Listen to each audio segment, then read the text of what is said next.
Australian Fairy Tales.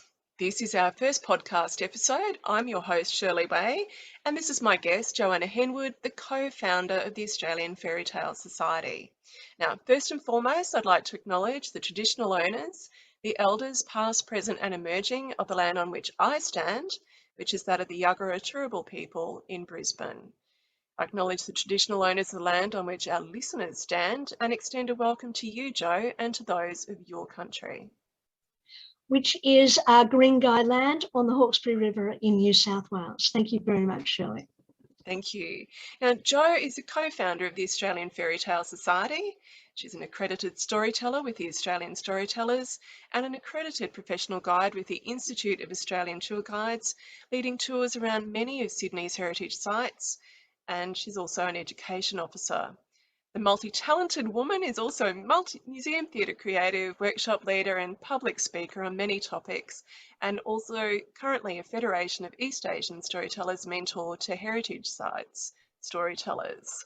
Welcome, Jo. Thank you very much for having me, Shirley. Delight to be here. Lovely. So now you are the co-founder of the Australian Fairy Tale Society, which came into being in 2013. How did it begin, please? Well, two strands or maybe three strands. For me, it was a workshop I ran for an English teachers conference in Brisbane.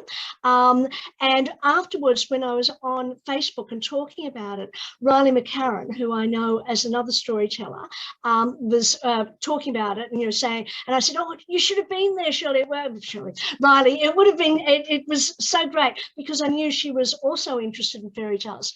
And she was talking about the studies that she'd been doing and that she wanted to do research on it. And I said, you know what, the thing that I want is just to have a society, a group of people where you can get together and talk about fairy tales, their meanings, how to relate them, how to, adapt them as stories you perform, but you need to understand the meaning. And I said, one of these days I might even set up a society like that. And she said, well, do it. So we got together and we talked about possibilities, and it happened that Reilly was pregnant at that time, so she was in a very productive and fertile time of her life, and it was also the zeitgeist. I mean, I absolutely believe that. Marina Warner was visiting Australia at that time. There was the existing Monash Fairy Tale Salon in Monash University that Rebecca Ando Rosario and Belinda Calderon were very heavily involved in. And so when we started to put up just a Facebook page to say, ooh, anybody interested, whoosh, there was a lot of interest. And we went, oh my gosh, okay, what's the next step? What is the next step? You form the society. It is there. So there was a whole lot of discussion going on between Reilly and me, with both of us saying, well, I won't be the treasurer. No, I won't be the treasurer. Somebody's got to be the treasurer. We have to work out the business things. And that was hard. That was a lot of research to get it on firm footing, to do all the business registrations and work out the steps for doing it, and working out how do you get things going when you have no money at all, and working out, and Reilly took over the crowdfunding to get a few things started there, got the logo that I see that you have there through a friend and associate of hers, whilst I was sort of doing the background business stuff. But the thing we wanted was to get a group together to talk and then find out where the energy was. Well, that has to be a conference. So we got the business slides set up, in process from October of 2013, with the idea of having the conference in June, in the Queen's Birthday long weekend there, and launching into that. And it's building the plane while you're flying it. That was really that. And I would not say that that was the easiest year of my life. No, but it was a very successful year of your life, because I certainly attended the very first conference, which was delightful. Oh, I'm glad you. So let's talk about fairy tales then. So what was the attraction of fairy tales in particular, and the Australian interpretations, or what is an Australian fairy tale? Well, this is it. So I came at it as a storyteller, that fairy tales are interesting, but they are multi-layered. And all storytellers are always adapting stories, and you need to find out what the truth is within them. You know, if you're going to take a story, you don't want to leave out a motif that actually has meaning. But to do that, you need to find the history. And as time has gone on, that's become one of my major allurement, you know, the enchantment for me is to find out where the stories have come from and what these different elements mean. I love that side of things. And I love that there are so many different versions of a story throughout the world, and each of them are reflecting those core universal themes, often life and death and the afterworld and evil and goodness, and the horrors of family, all of those sort of things that are absolutely primal. But each particular story is a story based on place, based on a particular community and how they perceive those universals. And when it got to the point of saying, well, you know, there are 500 versions of Cinderella, but what's the Australian version? Why don't we have our own versions? Because we live in a magical land, a land of beauty and ancient stories. And even in the last 230 years, the stories that I know from my traditions are rich and interesting and quite different from anything else in the world. And we have that perspective on these ancient stories that the Northern Hemisphere or anywhere else in the world won't have. So the first story that we investigated was actually Hansel and Gretel, because that's the story of the children lost in the bush, which is such a core story for certainly 19th century Australian history, but you know, it continues on, that notion of, well, which represents so much of being a colonizing people, to be lost in this grand land and not knowing who to trust and where we can get what we need and what will be death to us all. And those sort of meanings and how we can take those core stories and then create our own individual stories is amazing.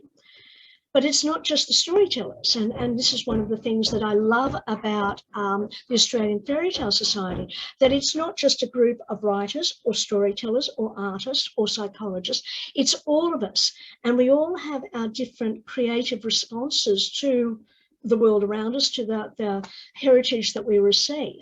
And instead of us all going, everybody in the room will come up and say, but what about the image? What about this book? What about this film? What about anything else? And that's where creativity comes, when you spark off each other and you come up with something new and fresh and exciting that has never been done before. And that's what we as a community are creating. It is a very magical place, one has to say it. And certainly that interdisciplinary element just continually shines forth. And it's certainly, we've had a conference pretty much most years, except one, I believe, to date. Yes.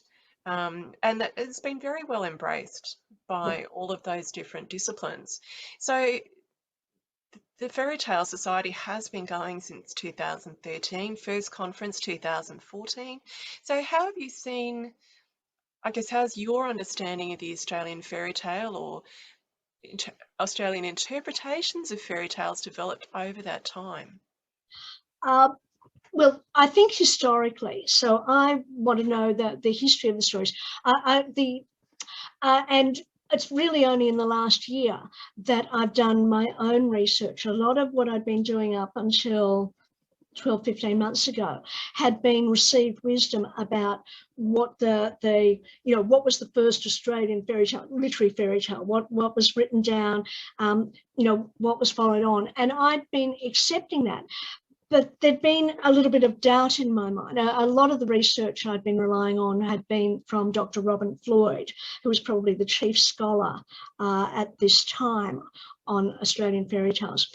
But when I started to actually look at it, and the story that she was saying was the first Australian fairy tales, it doesn't actually match my my idea of what a fairy tale is. It's about fairies and cute fairies, you know, the sweet little fairies, and they were moral stories where the hero and the heroine were good little middle-class children who then had to learn to be obedient and never went off on an adventure and never took over their domain. I mean, these are the sort of things I was going, you know, they're not fairy tales, they're fairy stories. And then starting to separate what have been the stories that have been written that have been described as fairy tales and whether they match those definitions or whether I could sieve them apart. And I found that fascinating. I love all that sort of analysis and discovery, and you know, this is what the Australian Fairy Tale Society does. We don't just accept what's been handed to us as a post-colonial society. We start to go, hold on, what is the truth? What can we find here? And so looking at, as a colonial society, the stories that we took straight from Britain, and there's this lovely stuff in one of Dickens' journals of somebody writing a letter to the editor there describing convicts sitting in Hyde Park Barracks in Sydney, telling stories of Jack and the Beanstalk. Just great, you know, grown men, crooks, that are holding on to those traditions because they're part of the story. And, you know, like if you enter into that and you start thinking about why do they care about that story? You know, that has its own adventure too. But we've got the received stories. Then we've got a lot of cultural appropriation. Catherine Langloh Parker did stories that are still on Northern Hemisphere websites as being Australian fairy tales, and they're not. They're Aboriginal stories that have been anglicised. So, you know, wrong on multiple levels, except that they are stories of this enchanted land. You know, that's the core of it. And that's one of the issues that we continue to negotiate as a community in reconciliation of looking at what can we say, who can say it, and what can we say, and what's the truth that this land wants to tell, and what are we bringing to it. So we're looking at, you know, you had those waves of stories. Then you had a lot about British figures, you know, like fairies and gnomes and brownies and goblins in, you know, sitting in gum trees and around wattle and so on, which again is a stage in colonisation, in the people who are coming here going, oh, we actually have home back in the British Isles, and then coming to go, no, wait a minute, there's something here. And so they move on to around the end of the 19th century, beginning of the 20th century, which was the peak period for fairy stories and for fairy tale research. I mean, that's about the time when our own Joseph Jacobs was doing a lot of story collection, and when Andrew and Nora Lang were doing a lot of the collection. There was a lot of that as part of empire building and nation building that was going around late Victorian, early Edwardian period. And our stories weren't being collected then, which frustrates me enormously, because I've got to believe that people sitting in carts going along the street were retelling stories to the kids in the back, only telling them as Australian versions, but nobody collected them. But what was happening in increasing numbers of journals was people were writing Australian fairy stories, and they were writing things about a little Australian fairy in a cabbage palm hat, and wattle fairies and different things that were going on there. And you can see May Gibbs following in with that tradition too, to find what is the magic, what is the story that we can tell going on there. And it's only, and we had a dip after that. So like I say, up until the 1920s, 1930s, there was a lot of that sort of literature being created. And then there's kind of a dip. And around the 1990s, then you get Juliet Morelia, Sophie Masson, and you know, later on Kate Forsyth, starting to do their own adaptations of fairy tales. And they are great Australian writers, but they were still creating their adaptations set in another land. You know, and it's only in the 20th century that we've, as I say, caught that zeitgeist to go, what can we do that is true to us, that tells our stories? and as a multicultural nation, with the fairy tales from all over the world, what can we create? And that's where we had the anthology only in the last year or so, where we went out and did the collecting and harvested the creative people of the 21st century. What's a story that belongs to this land, to us, to our time and our place and our many, many people? What are the stories that we can create right now? And so Jo, my guest, is referring to South of the Sun, an anthology of Australian fairy tales, and it was a particular project of the Australian Fairy Tale Society. So I guess for yourself, you also do particular Australian tellings of fairy tales and even create your own or collaborate on your own. So Yes. what inspires you in your work with Australian fairy tale, Jo? One of my great privileges within the Australian Fairy Tale Society is we always come up with cute names, I'm the Ring Maiden. And so, yes, so I should go back. When Reilly and I were first talking about it and talking about the groups we wanted to come up with, we came from a storytelling tradition where you have story circles. So we couldn't have a story circle because, of course, there are artists and psychologists and so on joining up. We needed our own names. So they became fairy tale rings, like the fairy rings of mushrooms from the Northern Hemisphere. So if you've got the fairy tale rings that we gather in, the person who does the research for it is the person in charge and therefore becomes the Ring Maiden. Which is yourself. Yes, indeed. I spurn any Wagnerian sort of connections there. I'm not a Valkyrie, but I do go out and so we have the 5 fairy tales that we research every year in addition to the conference. And so I'm the person who comes up with the bibliography on whatever material has already been created about that particular fairy tale. And then, because nobody ever reads those bibliographies, Shelley, I then write, you do, but you're a treasure. Then I sort of harvest that and write it in dot points that I call the points to ponder, that go out again for people to get some understanding or to have enough provocation, because I'll often put lots of contradictory things because people will always respond differently, in order that then we've got that's provocation, and that's where ideas and thinking comes from. And then we have the fairy tale rings where people will discuss it. And always, I've spent so long researching it, I've come up with every single possible way of seeing things, and then somebody always comes up with so much more that I'd never thought of. It's great, it's terrific. So when I'm doing that, I'm also always looking at what is the Australian perspective on this story, and looking at, like for Rapunzel, looking at any girls or anybody who'd been kept imprisoned. Well, we come from a convict tradition as well, so we've got lots of that. But there were stories about runaway nuns and orphans and, those sort of things. And I can find those places and find towers and places of incarceration around Australia. And that gives us a way of saying, well, if we were telling the story from this perspective, where would we go with that? Which is always a pleasure. But that's not like this is the way. It's the thing where I go, oh, that's interesting, and can move on there. And often with fairy tales, it's where you think that somebody's story has been hard done by, or they've been misrepresented. Like Rumpelstiltskin. Shelley, does Rumpelstiltskin drive you crazy? Rumpelstiltskin is the villain in the story. He's the only honest character. Is this right? Is this fair? It is not. We need to rewrite the story.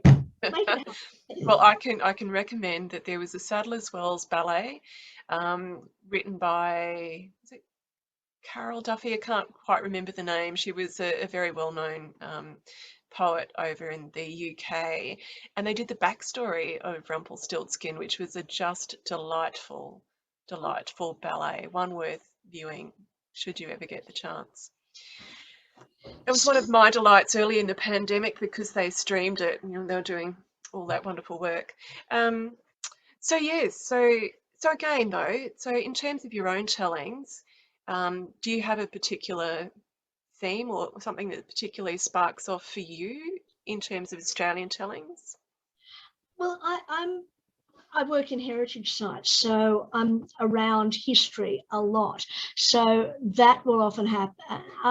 Yeah, I like finding the reverse version. I mean, the first one I did was, no.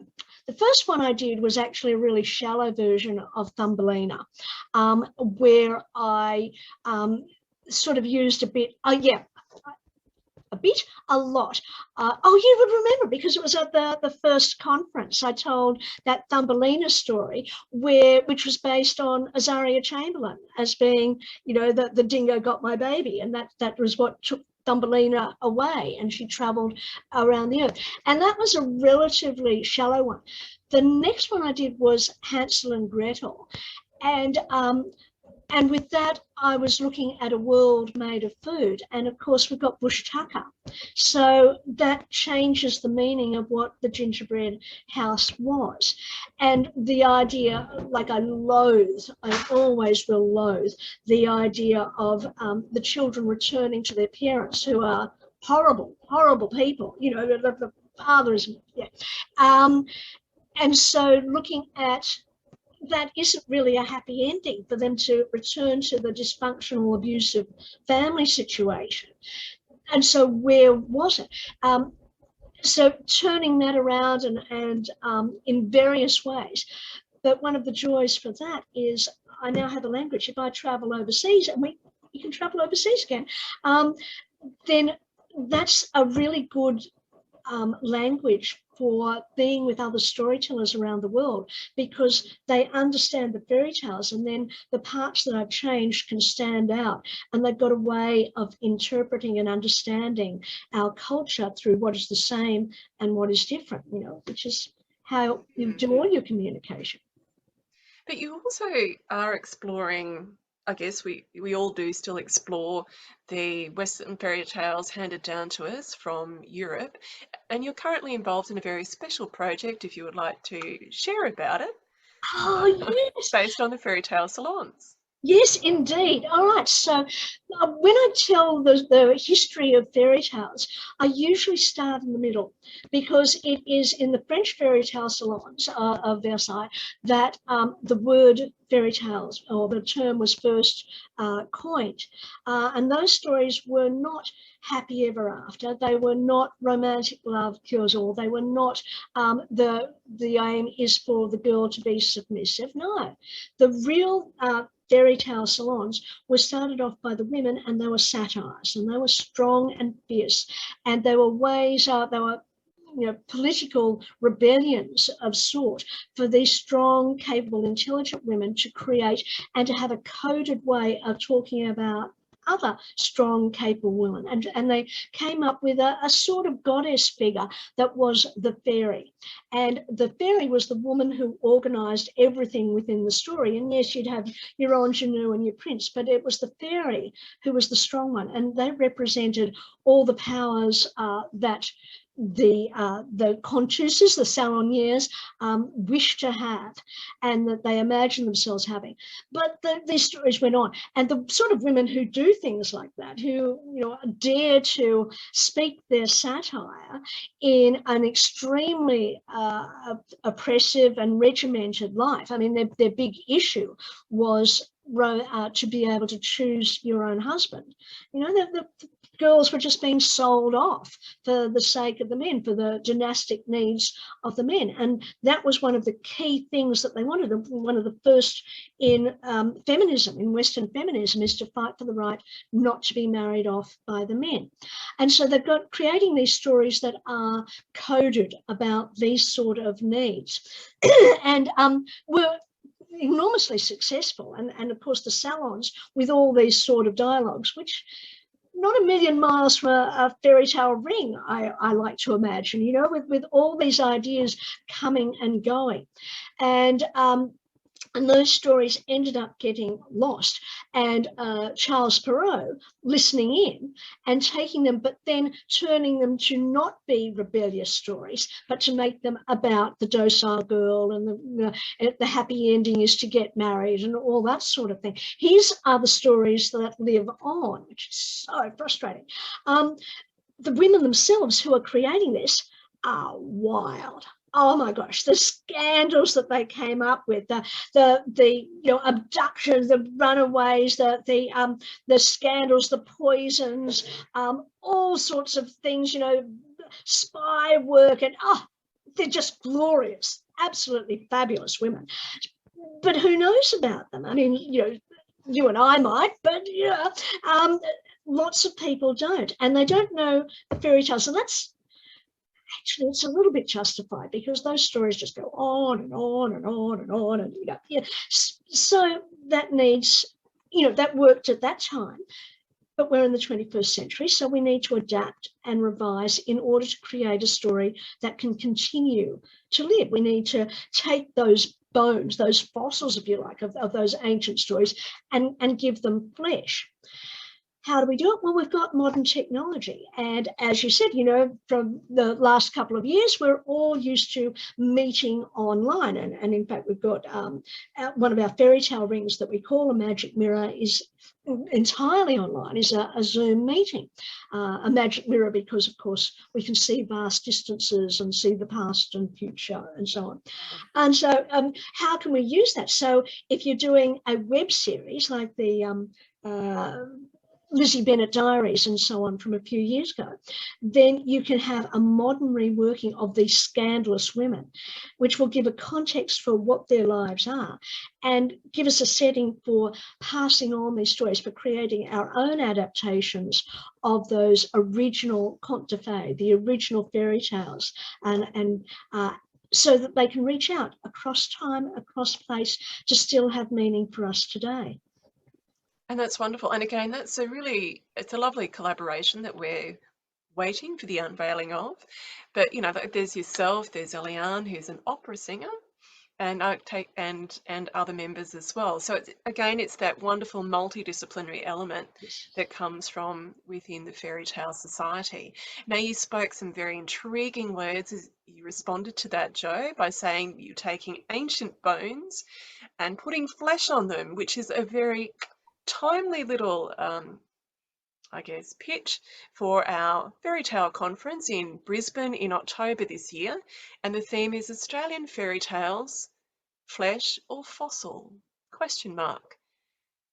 So that's open again to many types of interpretation. Is there anything that just sort of gently sparks on the surface for you as you hear that theme, Jo? Well, I guess both of those things that I've been talking about, the history of fairy tales in Australia and that web series Cell Online project, are both about taking what we've received and bringing it to life. There's something that's relevant and vibrant to the world that we are living in, that we are not just preserving. That's not what creativity is. That's not what intangible culture is. Unless people are doing it, unless people are creating it, it's nothing. It's archival, and archival is interesting, but human beings are more interesting. And because we're dealing with the meanings that within, why have fairy tales continued for so long? Because they do hold on to ancient truths and wisdoms. They do find imagery that is amazing and evocative and quite, primal, the stuff of dreams and nightmares that lives within us, that collective unconscious, so that we have stories all around the world that will have similar sorts of characters of evil and helpers and questers. All of these exist and are true. And in order to give them flesh, to make them living and relevant and meaningful today, then we need to stop and say, what have we received? Why does it matter? And what can we do next that will go even further? What a wonderful way to end. Thank you very much. Again, I'm your podcast, Shirley Wayne. I've been talking with Joanna Henwood, the co-founder of the Australian Fairy Tale Society. All fairy tale enthusiasts are welcome to attend a fairy tale ring either online or in their state, and or to attend the Brisbane conference on October 1st or 2nd, where again, everywhere, looking together creatives, academics, performers, we'll explore all things fairy tale, and in Brisbane, Australian fairy tales, flesh or fossil.